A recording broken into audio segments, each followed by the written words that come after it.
월스트리트 주링이 43회 시작합니다. 저는 진행을 맡은 최다희 인턴이고요. 오늘도 한승구 기자님과 함께합니다. 기자님 안녕하세요. 네, 안녕하세요. 네, 오늘은 혜민 기자님이 휴가를 가셔서 네. 저와 기자님 둘이서 이렇게 방송을 하게 됐는데요. 혜민 기자가 올해 아침 방송을 한다고 휴가를 한 번도 못 갔기 때문에 그러니까요. 쌓여있는 휴가들이 좀 있어서 올해가 가기 전에 소진을 해야 됩니다. 그래서 혜민 기자님이 가셨기 때문에 부럽습니다.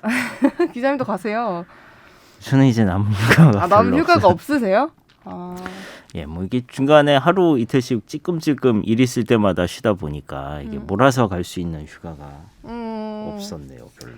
네, 오늘 저희가 다뤄볼 주제는 아트테크입니다. 조예가 깊으신 한승구 기자님을 이렇게 모시고 어제 제가 주제를 뭘로 할까 고민을 좀 하다가 서점에 잠깐 들렀거든요, 점심시간에. 근데 거기서 우연히 한승구 기자님을 마주쳤는데 미술 관련 서적에서 열심히 책을 읽고 계신 걸 보고 바로 그 자리에서 그럼 아트테크를 주제로 해보시죠, 이렇게 정했습니다. 네, 사실 저도 뭐 미술을 저는 뭐 잘 모르죠. 잘 모르고 최근에 이제 뭐 아트테크가 유행한다, 뭐 조각 투자를 한다. 저희가 뭐 조각 투자는 잠깐 얘기한 적도 있었잖아요. 맞아요.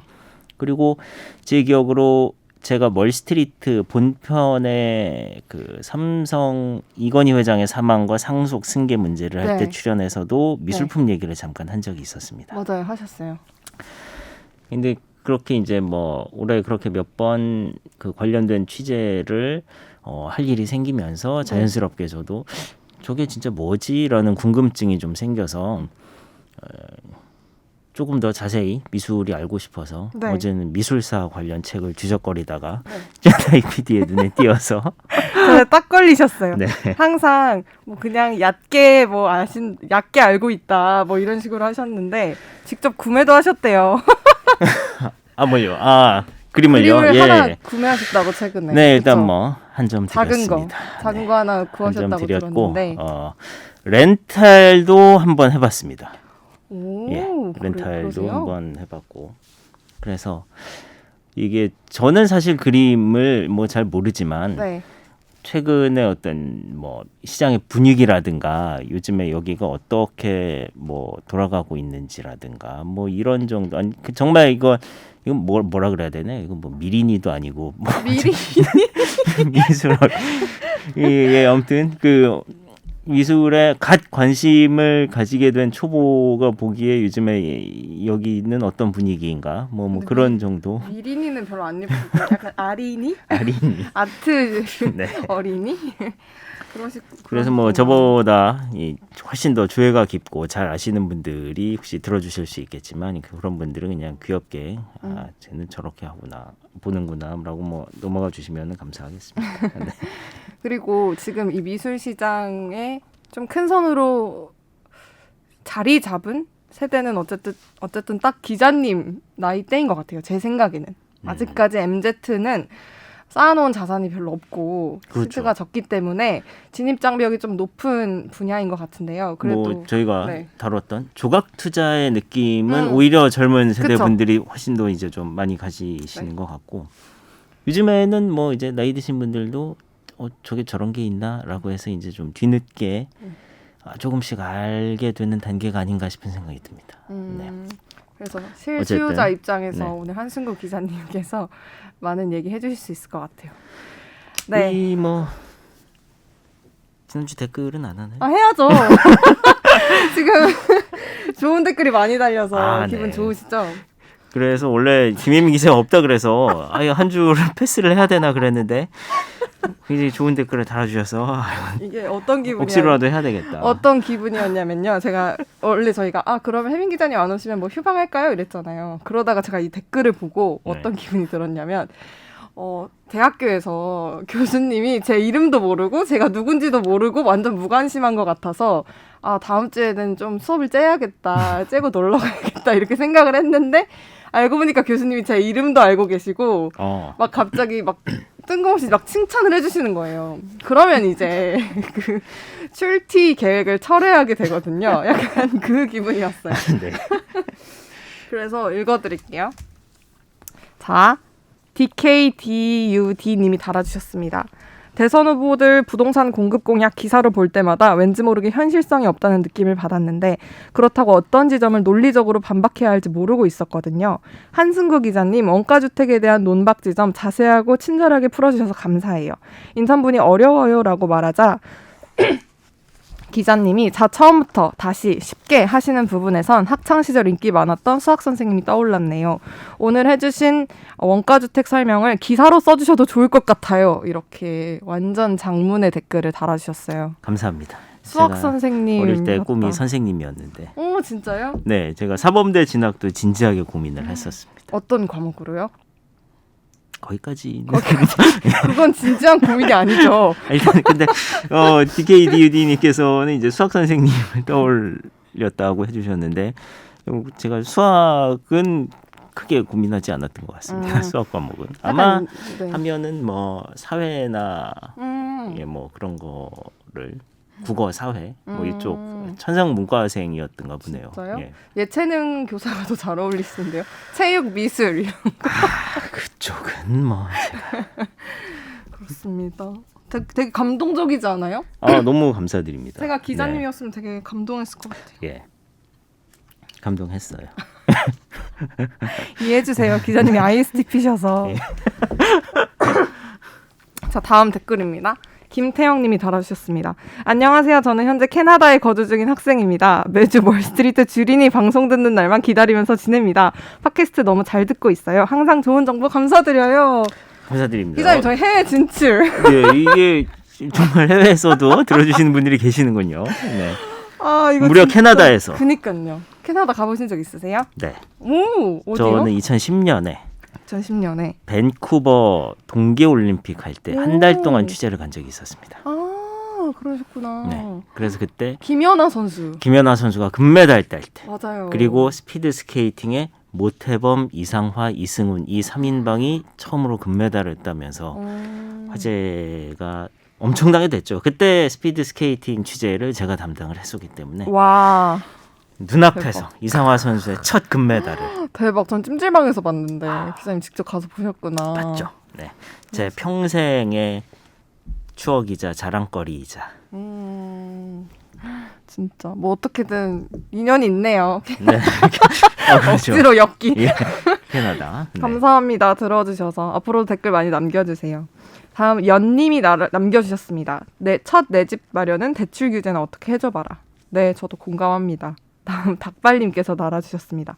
주택 임대 사업을 없애지 않는 한 어려움.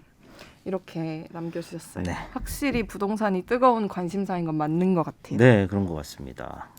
요즘에는 일단 확실히 상승세가 멈춘 거는 맞고, 네. 그다음에 일부는 하락해서 거래되는 사례들이 이제 나오고 있죠. 내년이 돼봐야, 그리고 이제 대선이 어느 정도 좀 윤곽이 나오고 나면, 그리고 이제 선거가 치러지고 나면 아마 방향성이 나오지 않을까 싶습니다. 자, 그럼 오늘 본격 주제 이야기 나눠보겠습니다. 아트 시장 규모가 진짜 많이 커졌다고들 얘기를 하더라고요. 어떻게 체감을 좀 하세요, 기자님? 체감을 하죠.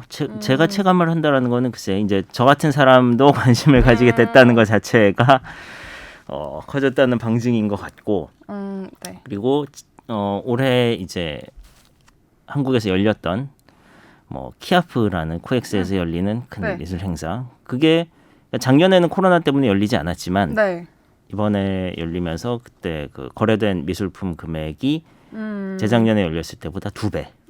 네. 네, 650억 원어치가 팔렸다고 하더라고요. 그리고 인천에서 올해 처음 열린 아시아 아트 쇼에서도 거기는 이제 70억 원 정도. 그리고 전국을 돌면서 지금 페어들이 열리고 있습니다. 거기 오픈런도 일어나요. 그래서 그게 그렇다고 들었어요. 예, 얼마 전에 그 키아프에서도 아주 이제 인기 있는 작가의 작품이 네.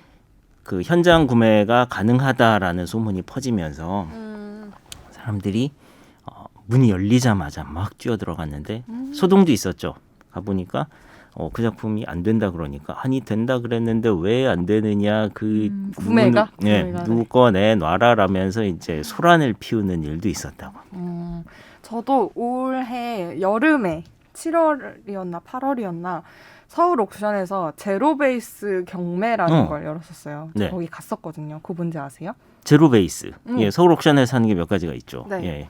제로베이스. 근데 그것도 사실 되게 폐쇄적이었던 게 온라인 구매 경험이 있는 사람에게만 그 초대권을 줘요. 근데 저는 온라인 구매 경험은 없었는데 표를 어떻게 다른 사람한테 받아서 갔었거든요.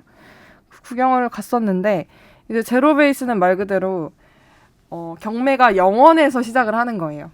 좀 신인 작가들의 이렇게 작품들이 있고 영원에서 시작을 하는 건데 그래서 가보니까 제 또래 애들이 많더라고요.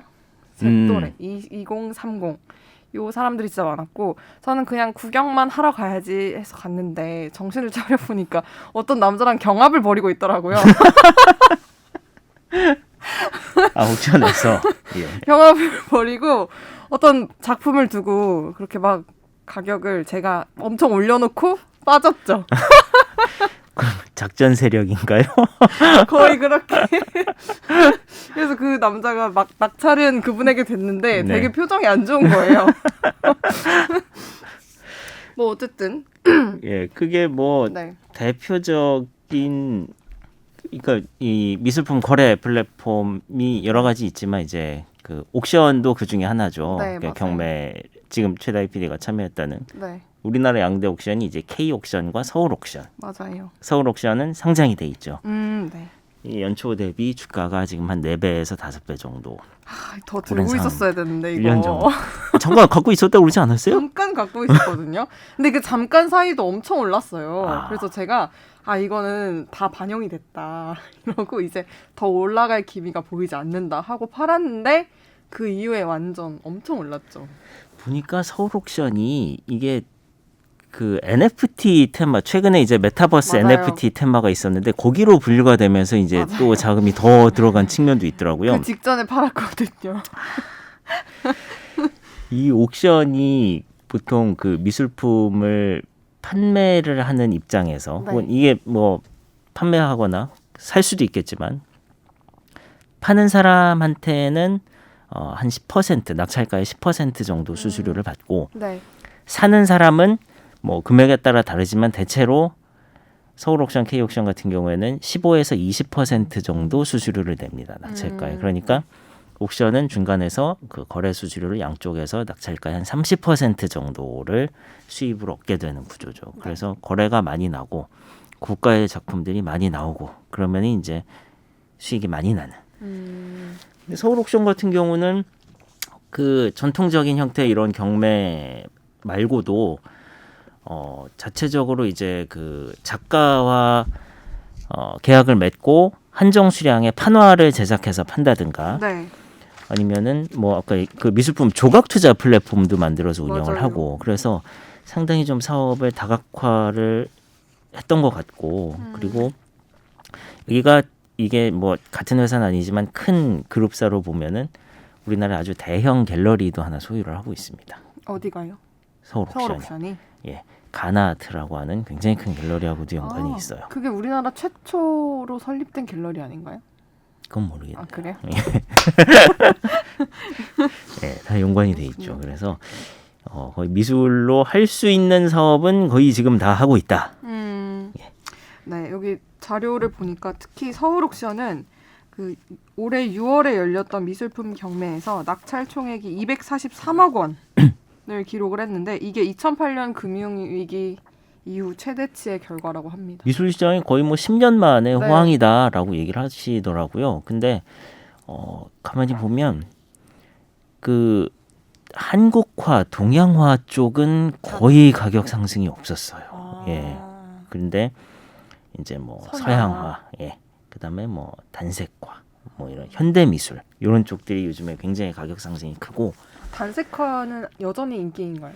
네. 단색화 인기 있다는 얘기를 굉장히 옛날에 들었던 것 같아서. 단색화 그 국립현대미술관에서 단색화라고 얘기해서 한국 장르로 분류되기 시작한 게 아마 2012년 3년 그 정도. 뭐 예, 그쯤이었던 것 같은데요. 그때 이제 한국을 뭐 되게 이제 지금 거장이라고 불리는 그런 작가님들의 작품이 이제 계속해서 경매 최고가를 경신을 했고 아무튼 그래서 요즘에 그 서울 옥션이나 K 옥션 혹은 다른 옥션 플랫폼들을 보면 이런 게 옥션에 나와서 거래가 돼라고 생각할 만한 놀라운 것들이 몇 개 있습니다. 그러니까 뭐 어떤 점에서 놀라우세요? 그러니까 뭐 단원 김홍도의 그림, 네. 추사 김정희의 글씨. 그러니까 이거는 어디 박물관에 있어야 되는 게 아닌가라는 것들이 그게 거래가 돼요? 옥션에서도 거래가 돼요.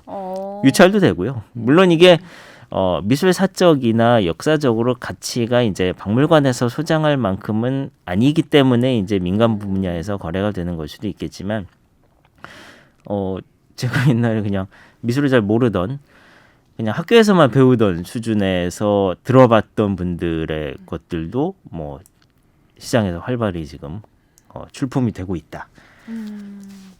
그렇구나. 사실 미술품 하면 좀 뭐 경매 뭐 이런 이야기를 들으면 그들이 사는 세상 같다는 느낌을 전 많이 받았었거든요. 그리고 보통 고액 자산가들이 이렇게 세금을 좀 덜 내려고 미술품 많이 집에 들이는 경우 뭐 이런 기사나 뉴스들이 떠오르기도 했었는데, 이런 미술 시장이 더 개개인들에게 인기를 끌고 있는 이유가 뭘까요? 요즘 들어. 일단 여전히 고액 자산가들이 압도적이지 않나라는 생각은 들긴 들어요. 그 고객의 비중에서요? 예. 그리고 세금 문제가 크다고 하더라고요. 그게 뭐 나중에 세금 얘기를 더 자세히 할 수 있겠지만은 그 상속과 증여가 요즘에는 되게 힘들거든요. 특히나 부동산 같은 경우는 물려주기 되게 힘들고, 물론 양도세를 물고 뭐 거래를 하는 것보다는 증여가 낫다. 그래서 이제 뭐 증여하는 케이스가 많다라고 최근에 뭐 그런 기사들도 나오곤 했지만, 기본적으로 이제 자산이 뭐 몇십억 이상이 되면 상속 증여세의 부담이 굉장히 커지는데, 그때부터 한 절반 가까이를 이제 상속세 증여세로 내게 되는데, 미술품은 그렇지 않죠. 미술품은 생존 이게 양도의 개념이니까 미술품은 상속 증여가 쉽습니다. 일단 이게 구체적으로 내가 신고를 하지 않으면 이 미술품이 뭐 그 거래 내역까지 이게 막 다 추적해서 그러지 않거든요. 특수한 케이스가 아니라면. 그리고 그래서 이제 판매를 하더라도 만약에 옥션에서 가격이 올랐으면은 뭐 올라서 좋은 거고, 옥션 내가 샀을 때보다 가격이 좀 떨어지더라도 혹은 뭐 비슷하더라도 그래도 뭐 수수료 뭐 30% 그러니까 파는 경우는 10% 뛰는 거니까 10% 손해를 본다, 아니면 20-30% 손해를 본다 하더라도 상속세를 내는 것보다 이득이라는 거예요. 네. 그래서 이 상속증여 수단으로 이제 뭐 계속 그렇게 이제 인기를 끄는 측면이 좀 있고, 또 뭐 돈 쓸 데가 없는 현금 부자들이 많다라는 거. 기자님 현금 부자세요? 아니요. 저는 마이너스 통장으로 지금 얼마 전에 금리가 올랐더라고요. 마이너스 통장. 현금을 써야 되는 사람들이 많다라는 거. 그리고 이게 부동산은 취득세, 뭐 보유세, 그러니까 종부세 같은 것도 내야 되고, 세금이 다 예, 취득세 뭐 갖고 있으면은 계속 재산세도 내야 되고, 근데 미술품은 세금이 없습니다. 미술품 세금이 없으니까 현금 써서 가지고 있기에도 좋고, 뭐 여러 가지 이유들이 있을 것 같아요. 또 조금 더 이제 편한 이유들을 생각해 보자면, 코로나로 집에 있는 시간이 많아지면서 인테리어에 관심이 많아졌다. 실제로 인테리어 업체들 실적이 되게 좋아졌다고 하잖아요. 이런 식으로 그림이라든가 소품에 대한 수요가 많아졌다라는 점. 그다음에 또 뭐 비단 그림뿐만은 아니지만 많이 풀린 현금으로 인한 뭐 전 세계적인 자산 가치의 상승.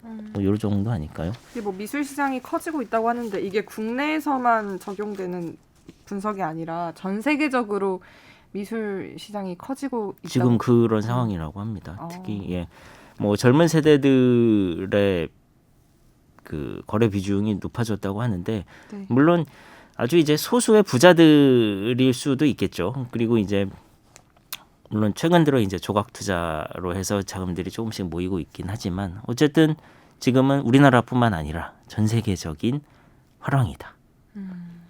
화랑이다. 그렇군요.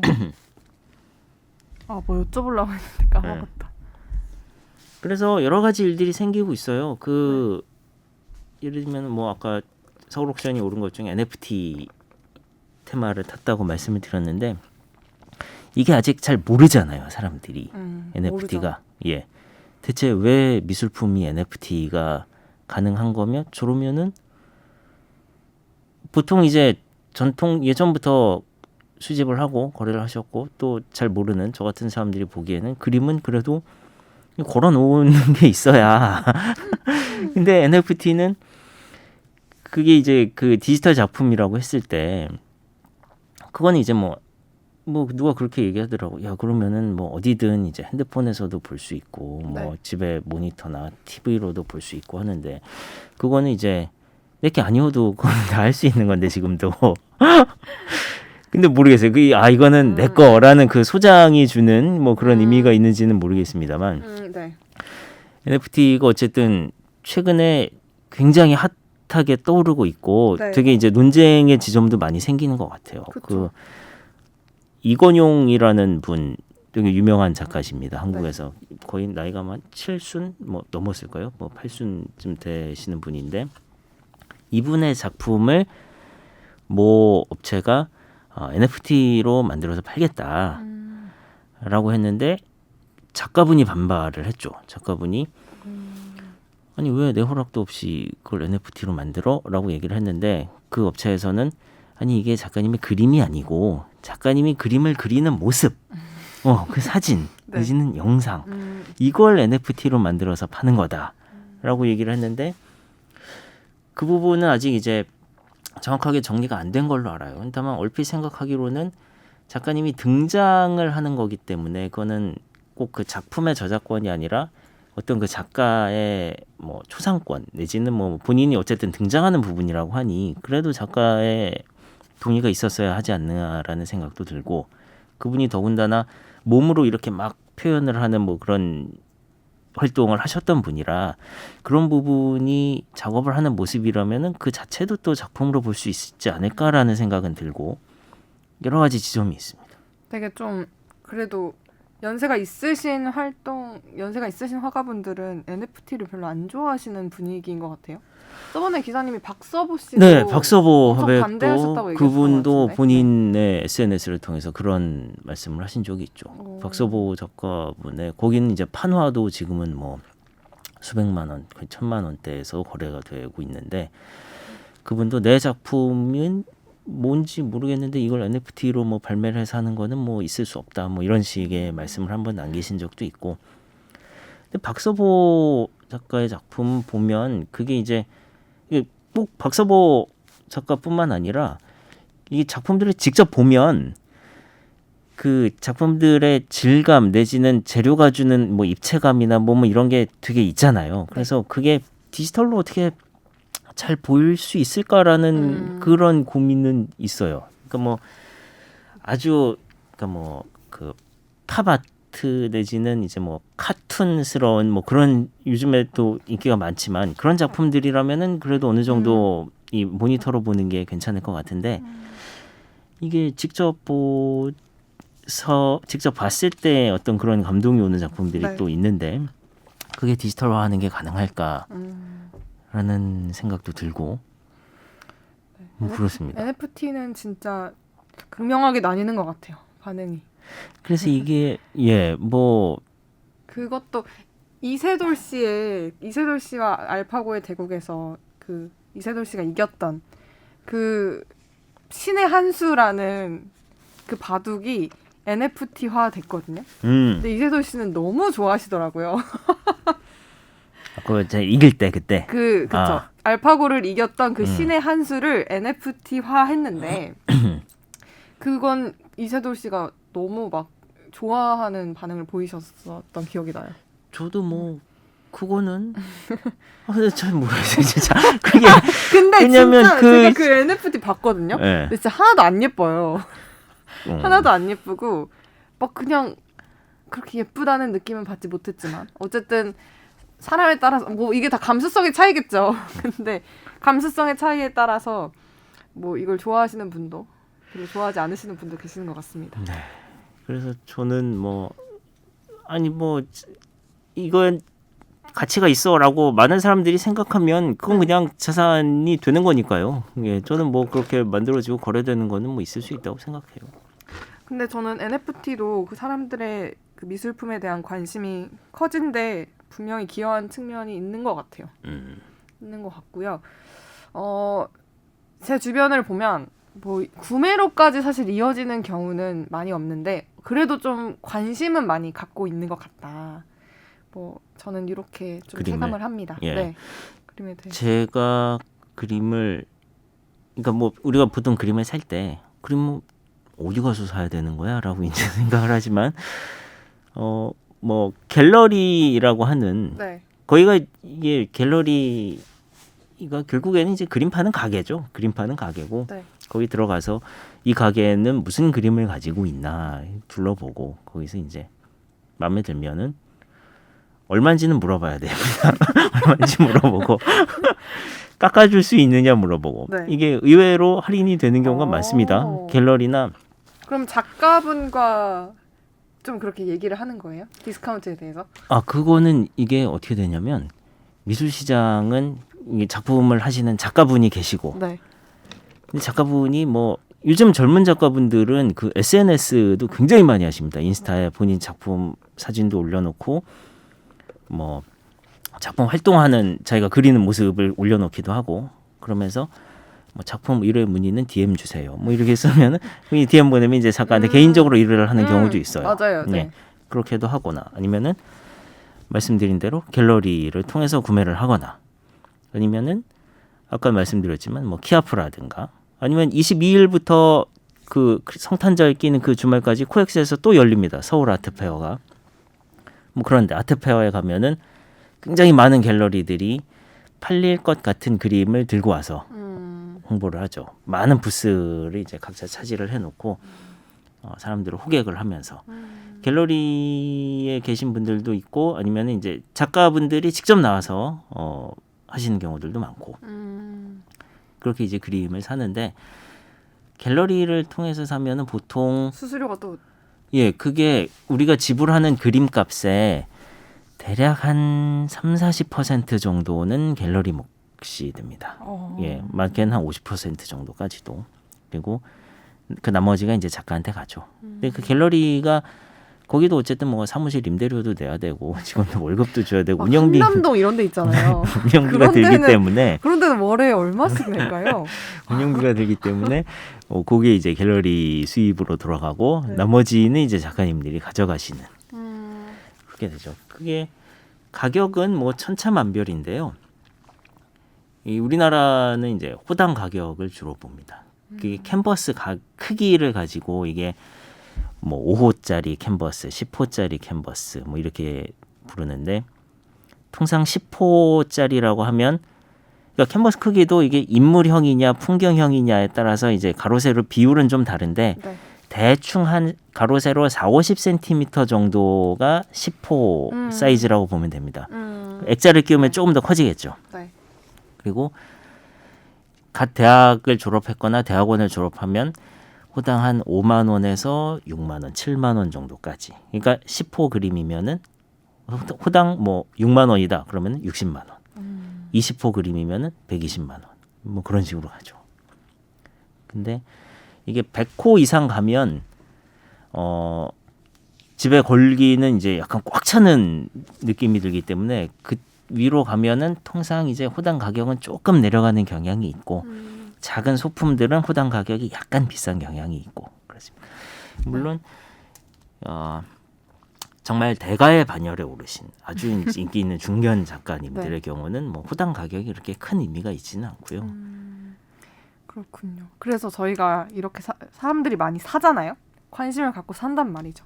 그러면 그 사는 목적은 크게 두 개로 나눠볼 수 있을 것 같아요. 이거를 기자님처럼 정말 향유의 목적으로 아닌가요? 투자의 목적으로 사셨나요?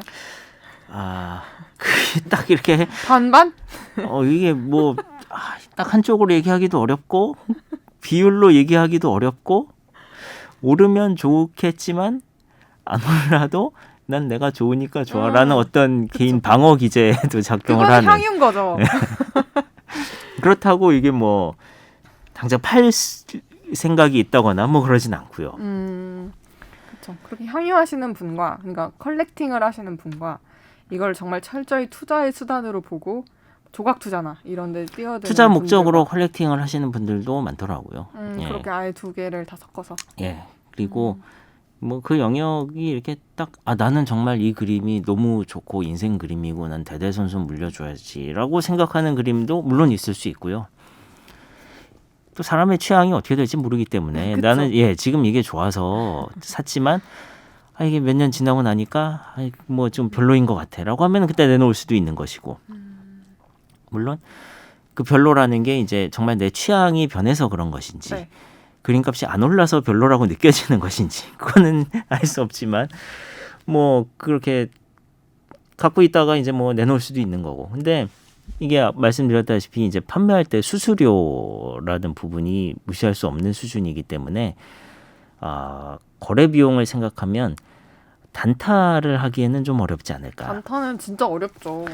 물론 작년하고 올해 엄청나게 핫한 작가님들이 몇 분 계세요. 그리고 올해 핫하다고 해도 몇 달 전에 핫한 작가와 지금 핫한 작가도 또 달라요. 마치 2차 전지가 이거는 핫했다가 금방 식었던 것처럼. 그림이 막 정말 원화가 이제 뭐 한 5,600만 원, 700만 원 정도 작년에 이제 팔렸던 가격이 그 정도인데 올해 옥션에서는 그게 이제 뭐 2배 이상, 3배, 400 뭐 이렇게 가는 경우들이 있거든요. 근데 이거는 뭐 누가 뭐 그분이 안목이 있다면은 뭐 칭찬해야 될 것이고 네.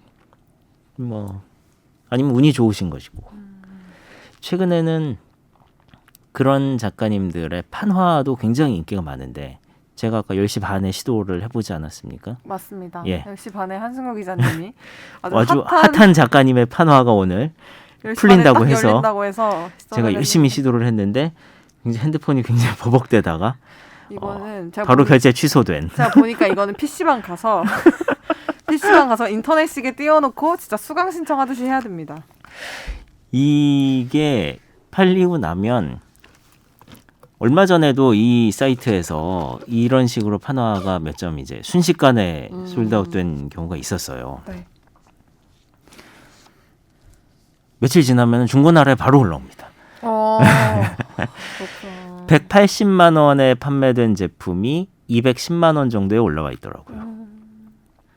진짜 그러면 주식보다 더 나은 수익률 아니에요? 요즘 장보다? 미개봉으로 글은 이제 사정이 생겨 판매합니다. 이게 뭐 되팔이죠, 사실. 무슨 사정일까? 진짜 궁금하다. 지금 뭐 얼마 그게 이제 그 작품은 윤병락 작가라는 분의 윤병락. 그 사과를 굉장히 잘 그리시는 분의 판화인데 네.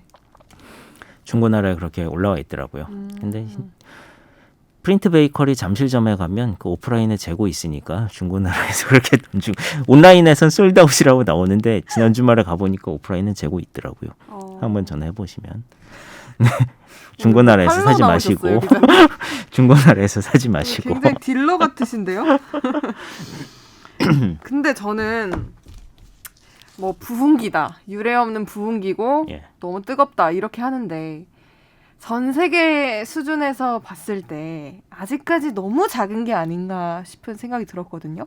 그리고 갤러리 뭐 지금 뭐 요즘 온라인이나 이런 데서 또 미술품을 살 수가 있지만 뭐 갤러리 사실 일단 진입 장벽이 너무 높아요. 그렇지 않아요? 갤러리가 저희 주변에 많지가 않습니다. 그리고 다 부촌에 밀집해 있어요. 저도 그거를 느끼고 있습니다. 제가 인천 시민으로서. 어디서 사셨어요? 한남동에서 사셨죠? 아니요, 저는 이제 그렇게 아까 말씀드렸던 그 페어의 형태로 갔을 때 마침 제가 이제 되게 이건 좀 근데 다른 얘기네요. 저는 이제 페어를 통해서 구매를 했는데 그림을 직접 보는 것이 이렇게 중요하다. 그러니까 제가 지금 뭐 온라인 판화 구매 막 이거는 그냥 보지도 않고 그냥 막 사는 거거든요. 이런 케이스가 있지만 실제로 보면 정말 달라요. 이거는 제가 그 전에 핸드폰으로 이렇게 막 보다가 굉장히 화려한 꽃 그림을 그리시는 분의 작품을 이제 그 작가님의 작품을 몇 개를 보게 됐는데 이건 정말 그 핸드폰 밖으로 향기가 나는 것만 같은 그 정도예요? 예, 그래서 기자님이 이 정도 너무 영혼을 보고 담아서 그렇지. 나 이 이상 좋은 표현은 없어요. 너무 이게 갖고 싶은 생각이 드는 거예요. 그래서 이걸 어떻게 하지? 이 작가님은 요즘에 어디 통해서 활동을 하시나? 그러니까 작가님들이 이 젊은 작가분들은 이제 SNS에 개인적으로도 하시지만 중견 작가님들은 보통 이제 본인의 전속 갤러리가 있습니다. 그러니까 기획사가 연예인들 소속하듯이 네. 갤러리가 작가를 계약을 하고 주로 이제 그 작가의 전시를 기획을 해준다거나 그 작가 작품을 판다거나 뭐 이제 그런 식으로 이루어지는데 이 작가님은 어디서 활동을 하시나 막 검색을 하다가 실제로 봤어요. 그 작품을. 네. 봤는데 별로였어요. 향기가 안 나더라고요. 저뿐싸. 근데 봤는데 감흥이 없는 거예요. 그래서 그 작품을 핸드폰으로 이렇게 찍어서 봤어요. 또 좋아. 그러니까 이게 NFT로 사세요 그러면 그거는. 이게 핸드폰이나 모니터로 봤을 때 좋은 작품. 근데 이제 실제로 보니까 좀 별로네 생각보다라는 느낌이 오더라고요. 네. 반면에 이 작가의 옥션이나 뭐 이런 거나 보면 너무나 핫하고 그런데 이게 왜 그렇게 뭐 인기야라고 생각했던 작품을 실제로 딱 봤는데 정말 혹 소리가 나는 그래요? 예 그래서 정말 그 끝나도 한동안 계속 생각이 나는 그런 정도의 감동이 있는 작품들이 있어요. 그래서 이게 이따 뭐 조각 투자 얘기 따로 하겠지만 그림을 사실 때는 이게 좀 직접 보시는 게 예. 그리고 서울 옥션, K 옥션에 여기 요즘에는 거의 매주 경매를 하거든요. 그러면은 프리뷰를 합니다. 근데 뭐 강남에 있으니까 물론 잘 못 가게 되는 경우도 많으실 것 같지만 프리뷰에 가면은 그 옥션에 출품된 작품들을 다 볼 수 있어요. 그러면은 나는 아마 죽을 때까지 못 살 것 같은 몇 억 하는 그런 작품들부터 굉장히 또 젊은 뭐 몇십만 원에서 몇백만 원 정도의 작품들까지 다 볼 수 있기 때문에 그게 직접 보는 게 그런 뭐 본인이 좋아하는 본인의 취향을 발견하는 측면도 있지만 작품을 내가 생각하지 못한 어떤 뭐 이제 뭐 얼룩이라든가 뭐 이런 게 있을 수도 있거든요. 옥션에서 표기는 해놓습니다만 직접 볼 땐 또 어떤지 모르니까 네. 옥션을 통해서 응찰을 하시고 낙찰을 받으실 때는 가급적 직접 보시는 게 좋을 것 같다. 이렇게 팁을.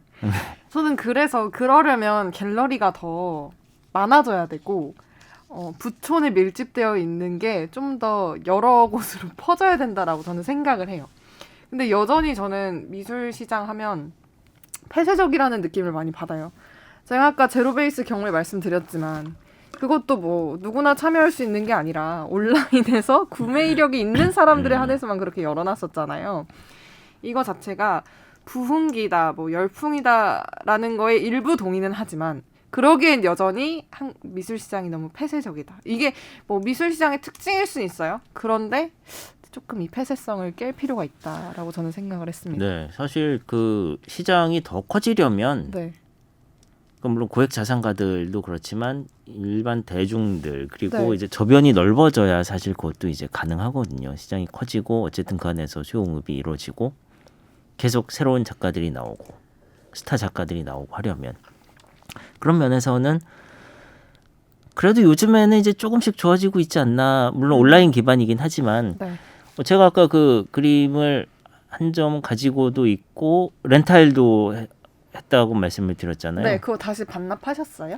아직 안 그게 요즘에는 렌탈하는 플랫폼들이 여러 개 있더라고요. 그리고 가입하고 나면 이제 석 달 동안 80% 할인을 하신다길래 일단 석 달 동안 큰 그림을 렌탈을 해서 이제 집에 걸어놨는데 네.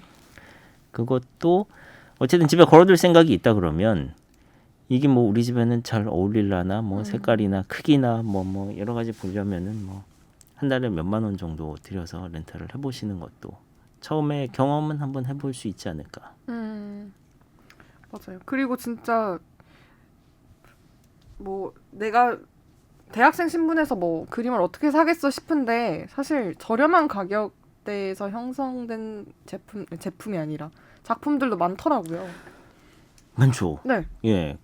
근데 그게 참 어렵습니다. 이게 제가 아까 뭐 호당 가격이 그림값을 이제 계산하는데 기준이 된다고 말씀을 드렸는데 보통 신진 작가들의 경우에 이제 그 정도 한 7만 원 정도 뭐 그 정도 되고 중견 작가들의 경우에는 이제 뭐 2, 30만 원 뭐 그리고 이제 더 뭐 어디 교수님이거나 뭐 하면은 이제 좀 더 비싸고 뭐 그런 식으로 가는데 어쨌든 이게 그림을 뭐 최대 PD 얘기대로 집에 그냥 단순히 인테리어용으로 그냥 걸어놓고 좀 하다가 지겨워지면 이제 버리고 딴 거 사고 하면은 뭐 이제 큰 문제는 없겠습니다만은 그래도 나는 내가 산 작가의 작품이 잘 됐으면 좋겠고 나중에 가격도 좀 올랐으면 좋겠다 라는 기대를 하기 시작하면 그때부터는 그림을 고르는 게 되게 어려워집니다. 그게 중견 작가들의 작품을 사기는 비싸잖아요. 그니까요. 예. 그리고 신진 작가들의 작품은 가격대는 상대적으로 부담이 덜하다고 하지만 이 작가의 그림이 오를까라는 아주 어려운 문제를 만나게 되죠. 그렇죠. 그리고 그 신인 작가의 경우에는 중간에 갑자기 돌연 은퇴를 하거나 그거 굉장히 큰 리스크입니다. 거의 상장 폐지 수준 아니에요? 이거 그게 지식으로 따지면? 일단 우리가 흔히 생각할 때 네. 이 미술품이 희소해야 가격이 오르고 가치가 있는 거 아니야라고 생각을 하지만 그거는 돌아가신 분의 얘기입니다. 그리고 작가는 활동을 계속 해야 돼요. 맞아. 죽을 때까지 계속 그리거나 만들거나 끊임없이 활동을 한다는 거는 그 작가가 어쨌든 전시회를 열고 네. 혹은 뭐 그 작가의 작품을 찾는 수요가 계속 있어 왔다는 거고 그쵸. 그리고 그만큼 뭐 평론가들한테도 좋은 평가를 계속해서 받아왔다는 거고 그러니까 이제 수명이 길게 오래 살아남을 수 있는 거거든요. 그러니까 이 작가가 오래 활동할 수 있는지가 가장 중요한 기준이 될 것 같아요. 젊은 작가들의 작품을 고를 때는. 그래서 뭐 여러 가지를 봐야 되겠죠. 이분이 전시 이력이 있는가라든가 그러니까 전시 이력도 이제 보통 보면은 되게 막 주르륵 많이 써놓거든요. 네. 그 중에는 정말 그냥 어디 동네 조그만 데 그냥 빌려가지고 그냥 하는 그런 전시도 있을 수 있고 혹은 뭐 돈만 내고 그냥 참여해서 하는 그런 전시도 있을 수 있고 그러니까 이력을 보실 때는 대충 이게 무슨 전시인가 이 전시의 형태가 이게 어떤 뭐 갤러리에서 초대를 한 형식인지 아니면 돈 내고 내가 대관을 해서 그냥 한 건지 이 전시회가 뭐 오랜 뭐 어느 정도의 역사가 있는 것인지 뭐 이런 거라든가 뭐 이분이 뭐 수상을 한 적이 있는지 그 만약에 수상을 한 적이 있다고 하면 그게 어느 정도 권위가 있는 상인지 뭐 이런 거 요즘엔 인터넷 잘 돼 있으니까 그냥 뒤져보면 다 나오거든요. 그런 거라든지 그다음에 아까도 말씀드렸다시피 이분이 어떤 소속된 갤러리가 있는가 그 갤러리는 어느 정도의 역량을 가지고 있는가 그러니까 예를 들면 그 갤러리에 소속된 다른 작가는 누가 있는가 그 갤러리가 기획한 전시는 어떤 거고 이 뭐 해외 뭐 이런 거를 해외 전시를 기획할 수 있는 그런 역량은 있는 곳인가 완전 주식 살 때처럼 다 따져봐야 돼요. 그렇죠. 그다음에 이 작품을 누가 가지고 있는가 현재 그렇죠. 현재 가지고 있는 소장 이력도 중요합니다. 소장 미술품은. 이력이 그 가격 형성에도 굉장히 큰 영향을 미친다고 그렇죠. 하더라고요. 만약에 야, 이거 저기 이건희 회장이 갖고 있는 뭐 작품이야. 뭐 리움 미술관에 있대. 아니면은 뭐 국립현대미술관에 있대. 뭐 이런 사람들. 그다음에 뭐 이거는 뭐 사실 개인적으로는 어렵지만 작가의 성품이나 뭐 이런 것도 저는 어렵네요. 중요하다고 생각해요. 이게 얼마 전에 저도 동감해요. 부산에 굉장히 큰 대형 갤러리 소속의 중견 작가가 성 문제가 불거지면서 은퇴를 했죠. 상장 폐지네요. 완전히 그건 그냥 끝인 거죠, 그건 그냥. 상장 예. 폐지. 상장 폐지됐네요. 저는 뭐 인기 있는 작가님들이 그러니까 뭐 성품이 막 되게 그지 같은데 막 작품은 너무 좋아 뭐 이런 경우들도 물론 있을 수 있겠지만 저처럼 완전히 그냥 넌 저걸 투자 대상으로만 보지 않는 다음에야 저는 작가가 그래도 괜찮은 사람의 그래도 좋은 기분을 가지고 그린 그림이 집에 걸어두기에는 더 좋지 않을까. 네, 저도 기자님과 굉장히 비슷합니다. 그 지점에서 저도 누가 이렇게 그림을 그렸잖아요. 그럼 아무리 좋은 그림이어도 이 작가가 어떤 사람인지가 되게 궁금해지더라고요. 그래서 피카소가 그린 진짜 그림이 올해 여름에 예술의 전당에서 전시를 했었어요. 피카소가 그린 진짜 그림들. 그 피카소가 그린 그림 중에 진짜 유명한 전쟁 그림이 있어요. 하여튼 정말 그 미술 교과서에서만 봤던 그런 작품들이 전시가 됐다고 해서 한국 최초로. 그래서 동생이랑 같이 갔었거든요. 근데 막 얘는 진짜 막 울려고 하는 거예요. 막 감동을 받아서 막 울려고 하고 막 빨리빨리 이동을 해야 되는데 한 작품 앞에서 막 3, 40분을 보고 이러고 있길래 근데 저는 그래서 이렇게 이동하는 거리에 이동하는 동선에 따라서 이렇게 큐레이팅을 잘 해놨어요. 그래서 피카소의 생애가 어땠는지 이렇게 설명 형식으로 글을 이렇게 벽에다 써놨는데 피카소가 80세 때 10몇 살 되는 아이랑 결혼을 했다는 그 글을 보고 모든 몰입이 깨지면서 진짜 그림을 다시 보게 되는 거예요. 맞아요. 그랬던 경험이 있습니다. 그 미술 전공하는 동생. 네. 전공 네. 예. 그분 어떻게 이제 화가의 길을 가시나요? 아니면 디자인 쪽을 전공한다고? 맞아요. 지금 디자인을 전공을 했고 예술고등학교에서는 이번에 이제 수능을 봤죠. 네. 성적표가 나왔는데 집에 안 들어오더라고요. 집에 안 들어오고 있던데. 그래서 어쨌든 네, 그래서 작가의 성품 저는 굉장히 중요하다고 생각합니다. 그리고 그 그림을 작가가 어떤 기분 상태에서 그렸는지, 뭘 표현했는지, 예를 들면은 뭐 뭉크의 절규, 네. 막 이런 거를 제가 집에 들여놓으면 편안하게 감상할 수 있을 것 같지는 않거든요. 그리고 얼마 전에도 우리나라에서도 경매 최고가가 나왔던 일본의 뉴욕에서 인정받았던 아주 유명한 일본 작가가 있습니다.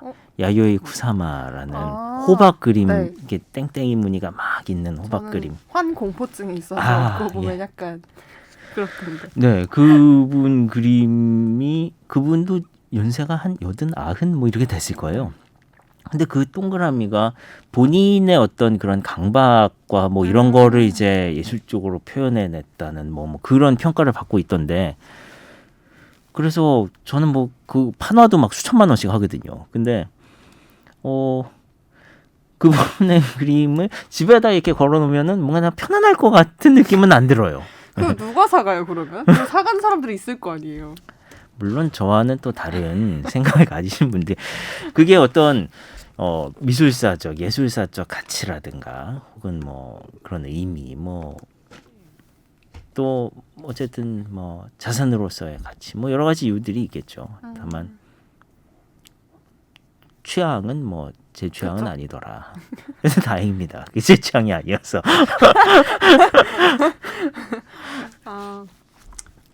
근데 참 미술 시장은 저만 느끼는 건가요? 저는 세대 교체가 너무 느리게 되는 영역이라고 생각을 해요. 그게 아무래도 뭐 비싸서 그렇지 않을까요? 비싸서 그런 자산의 거예요? 가치, 그게 비싸고. 이게 뭐 저희가 지금 얘기 나눈 화가들만 해도 다 연세가 지긋하신. 우구, 그쵸. 이분들은 그렇죠. 제가 말씀드린 분들은 뭐 그쵸. 거의 대가의 반열에 오르신 분들 그쵸. 정도. 예. 근데 너무 신인 작가들 그리고 젊은 그 작가들은 좀 그분들에 대한 언급도 활발해져야 되는 게 아닐까 저는 싶었어요. 네, 요즘에는 뭐 여러 가지 루트를 통해서 주목을 받게 되죠. 예전에는 없었던, 그러니까 뭐 아까 말씀드렸다시피 뭐 SNS를 통한 뭐 그런 거라든가, 뭐 최근에 주목을 받은 작가들을 보면, 그러니까 그 대가의 그림들은 어떤 뭐 추상화, 단색화 뭐 이런 쪽의 느낌이 좀 있다면, 최근에 주목받는 젊은 작가들은 약간은 좀 아기자기하고 예쁜 그림을 그리는 분들이 좀 인기가 많은 것 같아요. 트렌드가 확실히 있더라고요. 이게 그분들은 뭐 아까도 말씀드렸다시피 뭐 판화가 순식간에 품절이 되고 원화도 추정 가격이 뭐 200만 원, 300만 원, 400만 원 하던 게 옥션에 나오면은 700만 원, 800만 원 이렇게 그냥 사람들이 마구 몰려드는 그런 상황들이 지금 벌어지고 있는데 그 작가님들도 고민이 많더라고요. 이게 내 작품이 2차 시장 그 옥션 같은 경우 이제 다시 팔고 시장에 나오고 하는 요 이제 2차 시장이라고 부르는데 2차 시장의 가격이 저렇게 천정부지로 뛰어오르는 걸 보면 작가들은 당연히 내 작품의 가격을 올리고 싶지 않겠어요? 그렇죠. 근데 그게 그렇게 간단한 문제는 아니죠. 한번 올리고 나면은 다시 내리는 거는 어렵거든요. 근데 이제 만약에 내 작품이 저렇게 2차 시장에서 천정부지로 가격이 뛰는데 내가 그려서 파는 거는 그거보다는 낮은 가격에 팔면은 제가 입장에서는 뭐 좀 그렇지 않겠어요? 그렇죠. 거기에 맞춰서 작품 가격을 올리는 작가가 있고 그분은 앞으로 이제 본인이 계속 인정받을 수 있는 뭐 그러니까 내년에 뭐 잡힌 전시가 이미 많다라든지 아니면 뭐 본인이 뭐 작품이 많이 밀려 있다라든지 뭐 그래서 이제 계속 끌고 나갈 자신이 있다 그러면은 뭐 과감하게 올릴 수도 있는 것이고 근데 누가 봐도 지금 단기적으로 미술시장이 굉장히 핫해진 게 맞기 때문에 그쵸. 예전부터 그림을 사셨던 분들은 대체 쉽게 이제 그 금액을 선뜻 못 내놓는 거죠. 저 그림이 불과 몇 달 전, 1년 전에만 해도 저 반값이었는데 내가 저 돈 주고 저걸 어떻게 사나. 뭐 주식 부동산이랑 똑같은 거긴 하지만. 그렇죠. 예. 그 작가들 같은 경우에는 그래서 이게 내가 지금 가격을 올려도 되는 건가? 뭐 작가님은 왜 그림 더 빨리빨리 안 그리냐고 막 쪼임을 당한다는 거예요. 그래서 그러지 마세요. 그러다 보니까 아니 이게 내가 지금 뭐 하는 짓인가 이게 그러지 마십시오. 그런 생각이 들면서 뭐 예정했던 전시를 취소하신 경우도 있었고 이건 좀 아닌 것 같다라 그래서 이제 취소를 하신 분도 있었고 이게 올려놓으면 한 번 올려놓으면은 내리는 거는 사실 말이 안 되고 그렇다고 이게 올리면은 이게 계속 이 오른 가격으로 계속 언제까지 유지가 될 수 있을까라는 불안함도 있고 그래서 지금은 요즘에는 그렇게 이제 작가의 그림을 뭐 추첨을 해서 파는 경우도 있고요. 그러니까 미리 이제 신청을 받아서 추첨을 해서 이제 그 구매 자격을 주는 그런 경우들이 생기고 뭐 여러 가지 뭐 현상들이 일어나고 있습니다. 기자님 근데 진짜 열심히 약간 관심을 갖고 진짜 열심히 들여다보신 것 같아요. 뭔가 하나에 푹 빠지시면 이렇게 열심히 파시나요? 저는 제가 그런 줄 몰랐는데 최근에 뭐 헬스도 열심히 하고 그거는 이제 최근이 아니라니까요. 이제 헬린이를 벗어나셨어. 진짜. 근래 한 2주 동안 연말 모임이 많으면서 술자리도 생기고 해서 헬스를 못 하다 보니 이제 우울하다가 엊그제부터 다시 시작을 해서 온몸이 뻐근합니다. 저는 우리나라의 이런 산업이 좀 다양화될 필요가 있다는 생각은 해요. 너무 옛날부터 저는 느꼈던 게 너무 우리나라에서 주력으로 미는 산업들이 정해져 있고 뭐 반도체 이런 거 너무 뻔하고 정해져 있고 다양하지 못하다라는 생각을 했었거든요. 그래서 이런 미술 시장에 대한 사람들의 관심, 그게 뭐 투자의 목적이든 아니면 수집의 목적이든 관심이 쏠리고 그 관심으로 이 산업이 커질 수 있다면 전 그건 긍정적인 것 같아요. 근데 아직까지 전 세계적으로 보면 진짜 미비한 수준이죠. 그게 뭐 지금 이 분위기가 어떻게 이제 이어질 수 있을지 그거는 이제 뭐 미술계에 계시는 분들이 다 같이 한번 고민을 좀 해보셔야 되는 부분인 것 같고요. 이게 그냥 해프닝으로 끝나지 않게끔 우리나라 작가들 이게 그 해외 정말 그 홍콩이라든가 뭐 뉴욕, 뭐 소더비, 뭐 크리스티 아니면 그 유럽에서는 이제 뭐 영국, 런던 이런 데가 이제 전 세계 미술 시장의 거점이라고 하는 데들인데 그런 데서 한국 작가들이 평가는 사실 거의 없는 수준인 것 같아요. 아직까지는. 그래서 무관심한 거예요? 좀 대형 갤러리들이 적극적인 해외 전시라든가 뭐 해외 아트페어 같은 데 이제 적극적으로 좀 진출을 한다든가 저는 가능할 거라고 생각해요. 왜냐면 뭐 오징어 게임 뭐 이런 게 이렇게 될 줄 뭐 알았어요. 한국 드라마가. 지금 그 한국 문화에 대한 관심이 전 세계적으로 굉장히 올라와 있는 상황이기 때문에 뭐 잘 하면 뭐 이 분위기가 이 미술 시장으로까지도 이어질 수 있지 않을까라는 생각은 들고 그런 점에서 최근에는 이거는 굉장히 논쟁이 핫한 부분이라 뭐 제가 말을 얹기는 조심스럽지만 그 솔비 씨, 네. 그분 그림이 뭐 최근 해외에서 연일 뭐 좋은 평가를 받고 있다라는 기사가 나오고 있는데 이 건에 대해서는 제가 마무리가 안 되네요. 이거는 마무리를 할 수가 없습니다. 이게 그분이 소속된 게 굉장히 대형 갤러리고 네. 그래서 그 갤러리에서 적극적인 이런 그 홍보와 보도자료를 내고 있는 것도 맞는 것 같아요.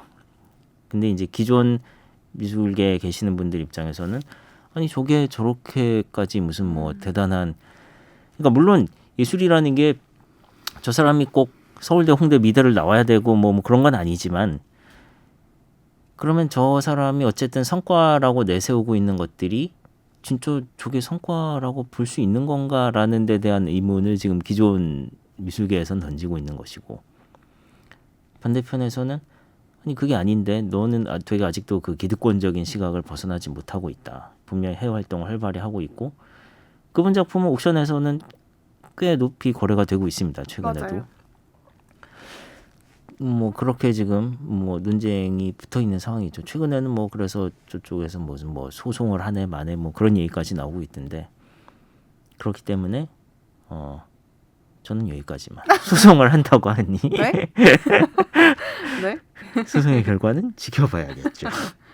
근데 저게 실제 뭐 소송까지 갈 수 있는 사안인가 싶네요 개인적으로. 근데 이게 뭐 이건 좀 너무 먼 얘기일 수 있지만 좀 주제와 동떨어진 얘기일 수도 있지만 저는 이 미술 시장이 활황이다, 뭐 부흥이다 이게 조금 잉스러웠던 게요. 저는 대학생이니까 그 대학 내 분위기와 너무 달라요. 왜냐하면 대학에서 뭐 대학이 만약에 구조조정을 한다, 학과 통폐합을 한다 하면 사실 통폐합 영순위는 예술대학이거든요. 네, 그리고 그러니까 뭐 인접 대학들끼리 묶어야 된다라고 네, 했을 때 그거나 아니면 학교에서 아예 과를 이제 줄이거나 축소하겠다 하면 사실 영순위는 예체능 계열이고 요즘의 분위기는 그래요. 그래서 올해 며칠 전에 한 10월에 그 예술대학 학생들끼리 무슨 막 토론회도 열고 이랬었어요. 이 예술대학의 미래가 너무 암울하다 막 이러면서 모여서 토론도 열고 이랬었는데 이게 저는 대학이 제가 대학생이라서 그런 건지 모르겠지만 국가가 결국 어떤 산업을 밀고 있는지를 축소판으로 보여줄 수 있는 공간이라고 생각을 하거든요. 되게 중요한 포인트입니다. 그래서 공대 인원은 계속 늘고 있어요. 정말. 이과 관련 그 공대 관련 학과들은 정말 지원도 많아지고 뽑는 인원도 많아지는데 예술계는 정말 계속 줄고 있거든요. 계속 줄고 있고 그리고 제 동생이 이제 어쨌든 이쪽 분야로 나가려고 하니까 동생이 하는 말이 너 정말 미대 학생처럼 그렸다라는 게 칭찬이 아니래요. 그거는 되게 혹평을 할 때 그런 표현이 쓰인대요. 그러니까 결국 그 아까 저희가 언급한 그런 유명 화가의 반열 그런 그 진짜 실제 시장에서 바라보는 좋은 작품과 대학에서 배우는 고등교육기관인 대학에서 배우는 좋은 작품이 너무 다르다는 거예요. 그래서 뭐 여러 가지 저는 그래서 뭐 이 산업을 정말 국가가 뭐 서울을 제2의 홍콩으로 만들겠다. 뭐 이런 포부를 갖고 키우려면 저는 뭐 여러 가지를 정비해 볼 필요가 있지 않나 생각을 합니다. 실제로 뭐 미대는 원래도 예전에도 들어가기 어려웠지만 요즘에는 그럼 더 들어가기 어려운. 그렇죠. 들어가기 어렵고 가더라도 뭐 사실 정말 재능 있는 학생들은 많지만 이 작품 창작 활동으로 생계를 이어나갈 자신이 없어서 그냥 다 뭐 접는 경우도 굉장히 많다고 하고요. 그렇죠. 그래서 저는 좀 이런 뭐 붐이다라는 기사들이 조금 불편하게 느껴졌던 지점이 있었던 것 같아요. 뭐 그 시장은 또 다른 얘기니까요. 그쪽에 예. 작품 활동과 뭐 시장, 그러니까 이게 뭐 어떤 가치가 있는지 좋은 평가를 받는지의 그런 것과 어떤 작품, 어떤 작가를 대중들이 픽하느냐는 사실은 조금 분리가 돼야 되는 면이 있지 않나라는 생각이 듭니다. 그게 대중을 상대로 하는 거는 힘듭니다. 그 몰스트리트 유인이 버전이 몰스트리트가 그 많은 유튜브 채널과 라이브 사이에서 어떤 픽을 받게 되는지 굉장히 열심히 하고 있잖아요. 네, 그렇죠. 뭐 연예인들이 물론 다 예쁘고 춤 잘 추고 노래 잘하고 잘생겼고 했지만 그렇다고 다 뜰 수 있는 건 아니잖아요.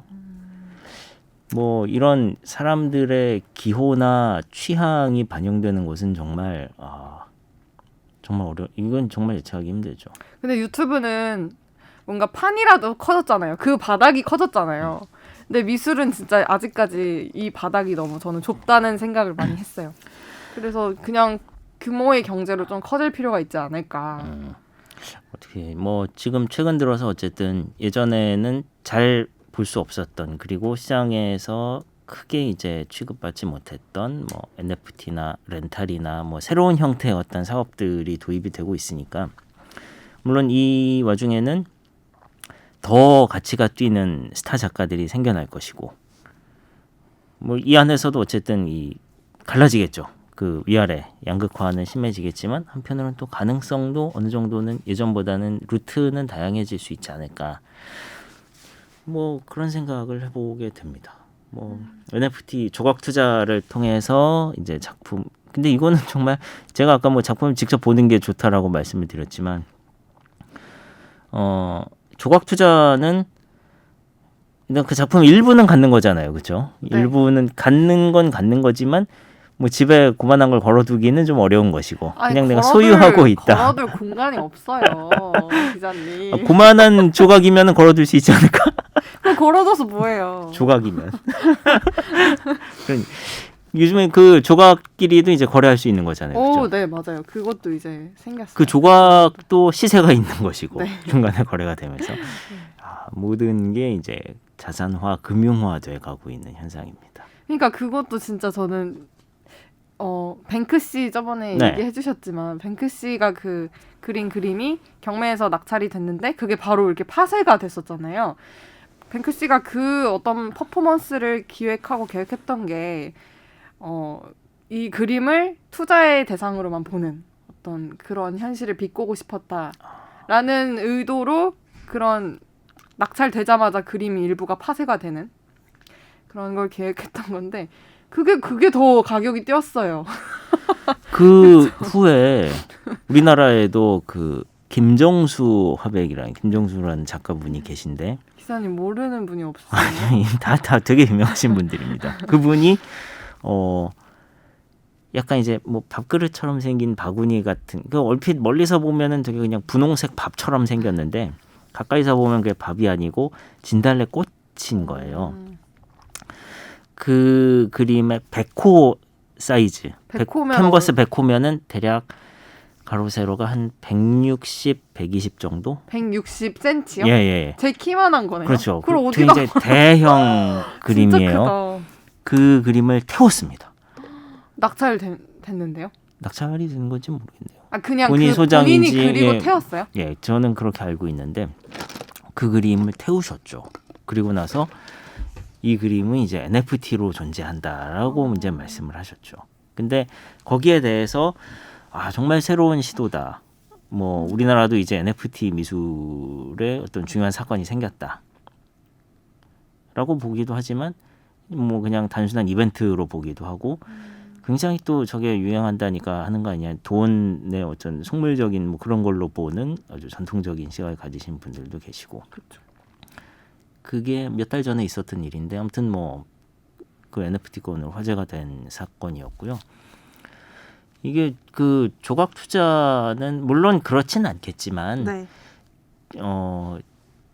이 미술품이라는 게 근본적인 저는 이제 그 특히나 대가들의 작품, 그다음에 돌아가시고 난 후의 작품이라면 위작의 위험성이 늘 존재하고요. 그쵸. 예, 우리나라에 아주 유명한 위작 사건이 몇 개가 있었죠. 그 요즘도 활동하시는 그 이우환 화백 같은 경우, 그분 이제 점 하나를 툭 찍어가지고요. 그게 얼마 정도예요? 그것도 뭐 이제 사이즈에 따라 천차만별이지만 뭐 그냥 딱 점만 찍으세요? 그렇죠. 점을 이제 굉장히 큰 붓으로 찍습니다. 대신에 큰 캔버스에 큰 붓으로 찍는데 그게 뭐 한 번만 찍으시는 건 아니라 그래요. 그 이제 찍고 뭐 그 위에 이제 또 찍고 뭐 이렇게 몇 번 찍는데 네. 뭐 저희 딸은 보더니 좀 나도 그릴 수 있겠다고 하는. 그니까요. 근데 아무튼 그게 물론 그 작가님의 철학과 어떤 그 행위와 뭐 그 자체를 이제 높이 평가를 받는 작품이긴 하지만 아무래도 이제 뭐 위작의 위험성도 또 존재하지 않겠습니까? 근데 그 분명히 이제 위조단이 잡혔는데도 작가님 같은 경우는 이제 본인이 내가 그렸다는 게 맞다라는 식으로 말씀을 하셔서 한번 혼란이 된 적이 있었고 반대로 지금 돌아가신 천경자 화백 같은 경우는 이건 내가 그린 그림이 아니라 그러는데 국립현대미술관에서는 이건 당신이 그린 게 맞다라고 주장을 하는 일도 일어났었어요. 나는 그림에 저런 식으로 네. 칠을 하거나 뭐 무늬를 넣거나 하지 않는다라는 얘기를 하셨고 반대 쪽에서는 아니 뭐 이거는 저기 김재규 집에서 나온 거고 그 왜 중앙정보부장 했던 김재규 집에서 합산 뭐 네. 그런 작품이고 뭐 이러이러해서 진품이 맞고 뭐 그게 결과적으로는 법정까지 갔죠. 법정까지 갔는데 진짜. 뭐 루브르 박물관과 계약을 맺은 업체에서 와가지고 감정을 했는데 저거는 천경자백 작품이 아니다라고 얘기를 했는데 네. 법원에서는 또 맞다고 결론 나왔습니다. 예. 아무튼 뭐 돌아가신 분들의 작품은 그거는 더 그렇죠. 그쵸. 그게 예 아까도 말씀드렸다시피 생존에 계실 때는 왕성하게 활동을 하시다가 돌아가시고 나면은 그때부터 이제 희소성으로 가격이 뛰게 되는데 대신에 그때부터는 위작의 위험성도 높아지고. 그렇죠. 그리고 돌아가신 분의 어떤 그림을 보고 저희가 그 작가분께 의도를 직접 여쭤볼 수가 없잖아요. 그렇죠. 그러니까 뭐 저희가 국어 시간에 예를 들어서 황순원 작가의 소나기에서 뭐 보라색은 죽음을 의미하는 거다 했는데 뭐 알고 보니 그거 그냥 본인이 좋아서 본인이 좋아하는 색이라 보라색이라고 한 건데 국어 시간에는 뭐 이거는 이별과 죽음을 상징하는 색이다 뭐 이런 식으로 배우는 것처럼 좀 뭐 그런 측면도 있는 것 같아요. 생존에 계신 분들의 작품은 저희가 직접 물어보고 뭐 인터뷰를 통해서라든지 물어보고 해서 그 의도와 창작 배경을 더 잘 알 수 있는 그런 장점이 있죠. 네. 그래서 어쨌든 뭐 제가 드린 말씀 중에는 이게 그림을 집에 들여놓고 싶어하는 경우 혹은 아니 이제 뭐 투자로서의 그런 비중을 좀 더 높이 보는 경우가 좀 이제 혼재돼 있긴 하지만 뭐가 답인지는 저는 모르겠습니다. 그건 뭐 알 수도 없고 사람마다 다 다른 것 같고요. 맞아요. 다만 조각 투자는 뭐 한 조각이 뭐 이렇게 뭐 1,000원, 뭐 2,000원 뭐 이렇게 팔리고 있던데, 네. 예 유명한 작품들이 뭐 재미로 몇 조각 사보는 것 정도는 할 수 있을까라는 생각은 하고 있어요. 뭐 저는 네. 좀 더 커졌으면 좋겠어요. 이 시장이. 제 동생의 입장을 대변하는 건 아니고요. 그냥 우리나라의 산업이 더 다변화됐으면 좋겠다. 이런 생각을 합니다. 최 대표는 뭐 그림에 관심이 좀. 저요?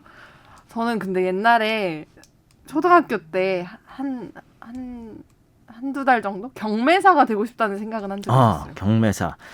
서울 옥션, K 옥션에 들어가시면 경매하는 날 가시면 누구나 라이브로 보실 수 있습니다. 경매사가 되고 싶다는 생각 뭐 한 적이 있었는데 근데 저는 아직까지 그림이 좀 어려운 것 같아요.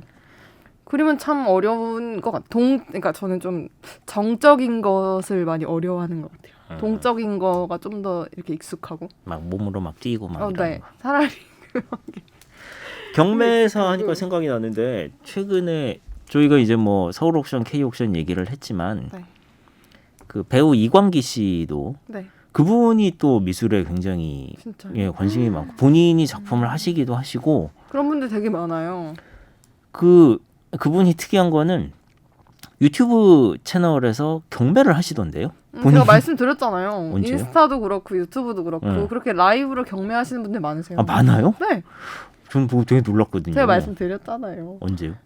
옛날에요. 아, 그래요? 인스타에서 그 경매 라이브 방송 하시는 분들 계시는데 이거 그 뭐지? 라이브 커머스에서 빨리 이걸 접목해야 된다. 제가 이렇게 말씀드렸었는데 역시 앞서가는. 저한테 별로 관심이 없어요. 그분이 그렇게 경매를 하시고 최근에는 뭐 배우 작가 활동을 하시는 연예인분들은 뭐 너무 많죠. 제가 뭐 맞아요. 갔을 때는 뭐 그 임하룡 씨의 작품도 본 적이 있고요. 뭐 하정우 씨라든가. 하정우 씨는 뭐 유명하죠. 네. 아까 말씀드렸던 뭐 권지한 씨라든가. 뭐 구혜선 씨라든가. 네. 뭐 많이들 하시더라고요. 기자님도 한번 해보시는 거 어떠세요? 저는 네, 최근에 이제 그림들이 너무 비싸니까 저 진짜 네. 다이소에서 저기 뭐 유화물감 사다가 한번 그려볼 거란 생각도 하긴 했어요. 맞아요. 저도 그림을 보면서 이거 그냥 내가 그려보는 건 어떨까라는 생각을 그리고 요즘 비싼 그림들 보다 보면 저거 나도 할 수 있을 것 같은데라고 생각이 드는 작품들이 꽤 많습니다. 원래 남들이 하는 걸 남들이 너무 쉽게 하는 것처럼 보이는 게 진짜 프로랬어요. 보면 막 낙서 같아 보이는데